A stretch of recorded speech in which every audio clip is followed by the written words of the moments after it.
window, like through the window, came through the window and fell onto the ground, and we all ran out. And another time during the summer, like he had hid all of our knives around in our house and like in the backyard, and just being threatening to my mom. And I remember, those times of being afraid of him and having, nightmares, I guess, of him. And then growing up, I was always trying to understand him. I'm like a nerdy person, and I want to understand, why something is the way it is or why somebody is the way they are. And growing up, I ended up, going to college and getting my degree in psychology and family studies, because it was always that question, why does my dad drink? Why can't he stop? Why doesn't he stay with us? Just those questions were always in my mind, and I was always trying to understand him. And then going into the field that I work in, I work with youth, and I work with youth with incarcerated parents, single parent households, a lot of the things that I came from, and that I just thought if I can help, another kid that's going through the same experience that I'm going through, I think that's something that I can do that was within my control, that I felt out of control of, like helping my dad and being there for my dad. So I think he was just always an influence on me. And it really did take me into my 30s to start trying to establish boundaries with my dad, because I would always, stay on the phone and try to reason with him and talk with him. And I would remember, he wouldn't remember the next day. And, I would be upset, but he wouldn't remember. So it really took me into my 30s to screen my calls. And, if he was drunk, I wouldn't call him back. If he wasn't, I would call him back and talk with him, or not letting him into our house if he was using, just trying to really set those boundaries. But, of course, after he passed away, it's just kind of hard to align those things of setting boundaries. But then I think if I had answered the call, it would have been one more time that I could have talked to him before he left. Or if I let him come over, it's one more time that I could have spent with him instead of trying to protect myself. It's just kind of still hard to align those things. So just reflecting back on how my dad did influence me, being there, not being there, positively, negatively. I mean, I don't think I can take any of those things back, because I wouldn't be who I am today too. So I think my dad haunted me, a lot of the time during my childhood, and I think he always will.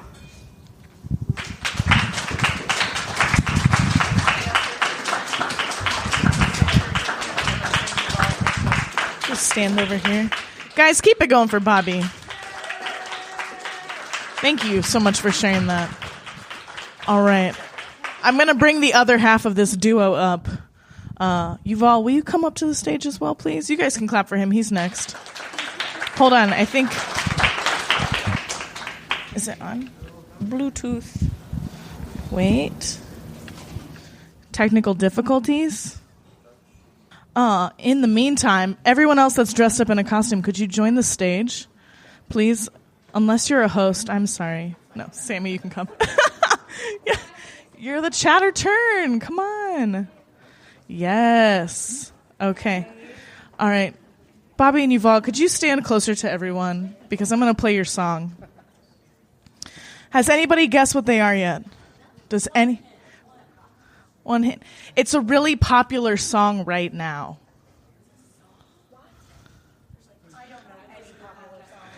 I mean, you're also not a child.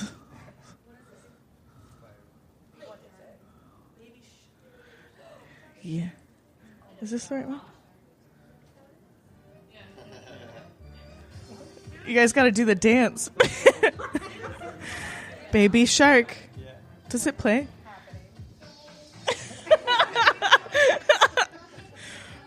All right. That's all I'm going to make you guys do. You're suffered enough. All right, guys. So we're going to vote for best costume, because the best costume is going to win a prize. You guys are joint, so you only can win one prize. Yeah, no, you're good. We're just going to, Estevan, cheer? Is that the best way? Will you gauge the audience? Yeah. All right. Baby Shark.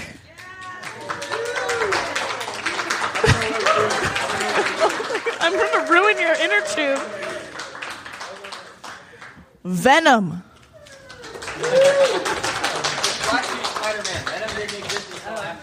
God. Spider-Man / Venom. Spider Venom. Here. I feel like I don't know enough about your costume. No, Spider-Man wore the suit first. After friggin' he pissed off Eddie Brock and took off the suit in this really cool moment in the comics. The Venom suit attached itself to literally the next living thing it found, which was a guy who happened to hate Peter Parker. Comic facts with Glenn. I appreciate that. Mary Poppins? Yay! Do you know a song, Mary Poppins, or a quote? I know all of the songs. Oh. I mean, a little bit. A couple lines. What you got? Yeah, like right now. What you got? Well, so I don't have the hat or the umbrella, so I'm Mary Poppins from the scene Spoonful of Sugar. Oh, yes. Just a spoonful of sugar helps the medicine go down. The medicine go down. Yes. The medicine go down. Just a spoonful of sugar helps the medicine go down in the most delightful way. Yes. I'd let you babysit my kids. And a wood nymph, a forest fairy. Show them your wing. Oh yes, Estevan. Who do you think? All right, Baby Shark and Fairy. Thank you everyone for participating. Estevan, what did they win? Oh, what special edition Halloween chattering teeth? Nice. You guys get that? Great, Spider. All right. Everyone else can take your seats except for you. You can just hang out with me. She can take your prize. All right, guys. Our next storyteller is another regular to the stage, the other half of the Baby Shark duo. Put your hands together for Uvall. Good evening, guys. So, haunted was the theme. So, I'm going to talk about my uncle.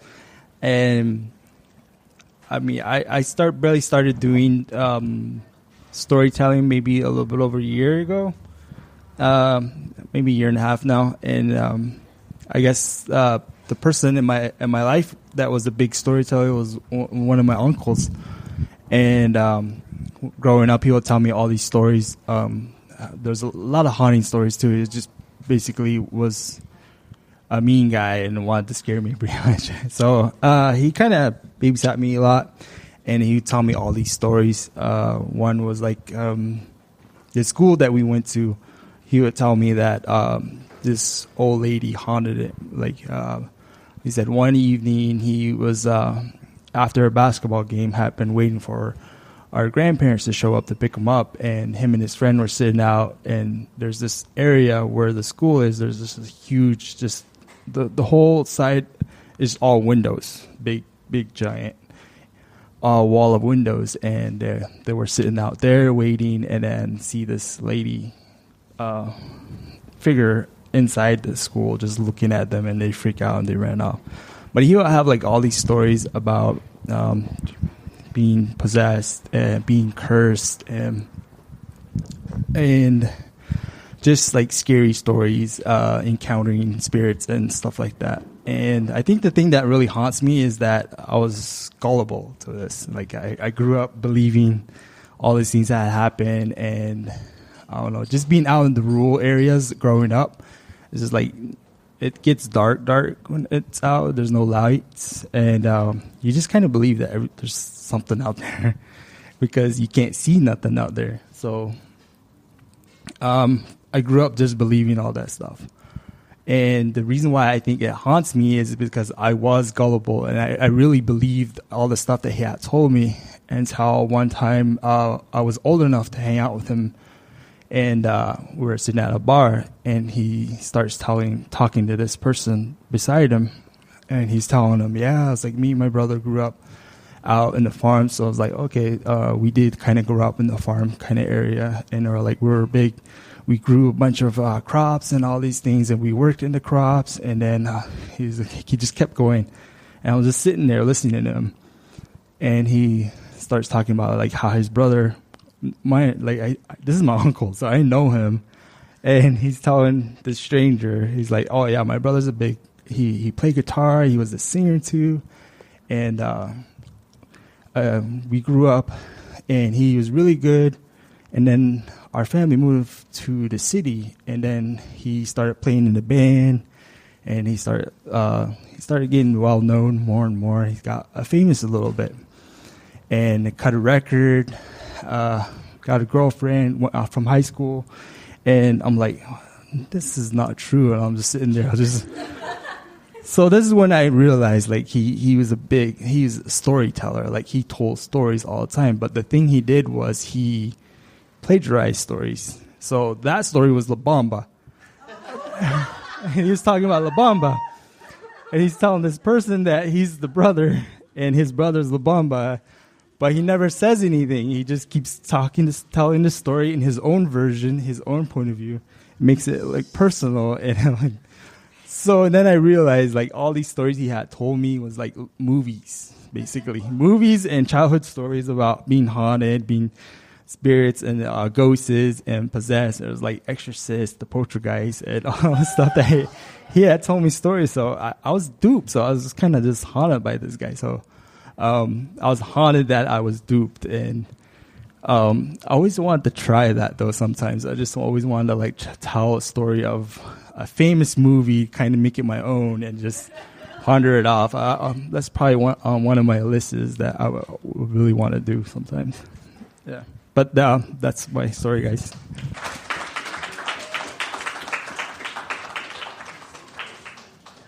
Keep it going for Uvall.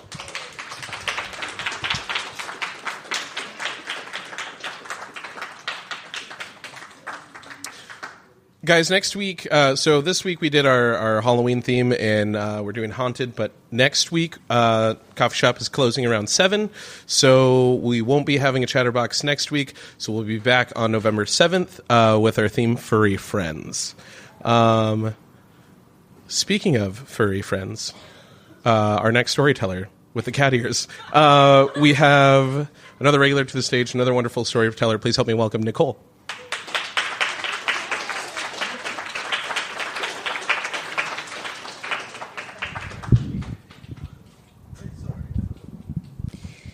So I'm going to tell you a true story, and I have struggled tonight to figure out at what point it actually transpired. But so here it goes. So we moved to Virginia, and some of you have heard me talk about it in passing. But when we moved to Virginia, we lived in a place called Hampton Roads, and the whole area pretty much is like really bad energy. I'm sure some people don't feel that way, but particularly Ron and I seem to be a little more sensitive to it than a lot of other people. So I'm going to try and pull all these different little facets of what actually happened to us while we were living in Virginia into one solid story. So we first moved to Virginia. Things were really strange. We were super excited to move there because we had never lived on the East Coast before. And we were super excited to learn about all the culture that was happening in the area and learn about the Civil War because we're from Phoenix and Phoenix doesn't really have the Civil War. So we were like, yay, Civil War stuff. We're going to learn about it. And so we lived off of our base for quite some time. But the area that we actually lived in was super uncomfortable. And we couldn't figure out why. And I started my own business, and I was actually doing pet sitting and dog walking. So the whole area, I was spending quite a bit of time outside walking, like Buckrow area and the Chesapeake Bay. And I don't know if any of y'all know, but that's primarily where the slave trade came in, and really bad and not good and super bad juju. And then they also had a place that was called the Casemate, which is where they had, what was the name of the base there? The Army base. Oh, yeah. It was Fort Monroe. And then on top of Fort Monroe and the Casemate, this was really weird, they had dead pets all the way around it. So I'd go to Fort Monroe and I'd walk dogs and then inevitably end up on top of the Casemate, which was really super creepy at night because you could actually hear cannon fire and all this other stuff just in the distance. And I'm sure it was just totally residual crap. but it was just like, why? And you'd be walking on base there in the middle of the night, and there were certain houses that were decommissioned.